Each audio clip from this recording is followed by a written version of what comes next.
নমস্কার বন্ধুরা, এই যে ব্যক্তিটাকে আপনি দেখছেন, ইনি হচ্ছেন একজন ভুয়ো ডাক্তার, যিনি 1 নয়, 5 নয়, 10 নয়, গত 20 বছর ধরে নকল ডাক্তার সেজে বহু মানুষের অপারেশন করে চলেছেন। হ্যাঁ, এই ঘটনাটি হায়দ্রাবাদের। কদিন আগে হায়দ্রাবাদ থেকে এই ব্যক্তিকে ধরা হয় এবং জানা যায় যে ইনি মাত্র মাধ্যমিক পাস করেছেন। হ্যাঁ, কিন্তু আশ্চর্যের বিষয়, গত 20 বছর ধরে নকল ডেন্টিস্ট সেজে না জানি কত লোকের ইনি দাঁতের অপারেশন করেছেন, কিন্তু ইনি ধরা পড়েননি। নকল ডাক্তার বা কুয়াক ডাক্তারের বিষয়টা নতুন কিছু নয়।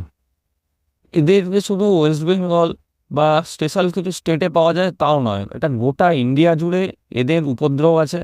ইভেন কোথাও কোথাও তো হার্টের সার্জেন সেজেও এরা মানুষের হার্টের অপারেশনও করে দিয়েছে এবং কত না লোক এদের হাতে মারা গেছে।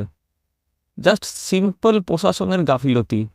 তো এদের হাত থেকে বাঁচার একটাই উপায়, যে চেম্বারে বা যে প্রাইভেট হাসপাতালে বা সরকারি হাসপাতালে প্র্যাকটিস করছে, সেখানে বছরে মিনিমাম 2বার করে এদের যেন চেক করা হয় ডিগ্রি এবং আইডেন্টিফিকেশন, সঠিক ব্যক্তি একই নামে এই লোকই কিনা, এই লোক বা এই ডাক্তার আরও অন্য জায়গায় আছে কিনা, এগুলো যেমন চেক করা উচিত।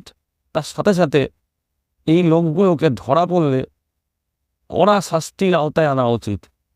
মিনিমাম 15 বছর যেন জেল হয় এদের। মানুষের জীবনে এরা মজা পেয়েছে।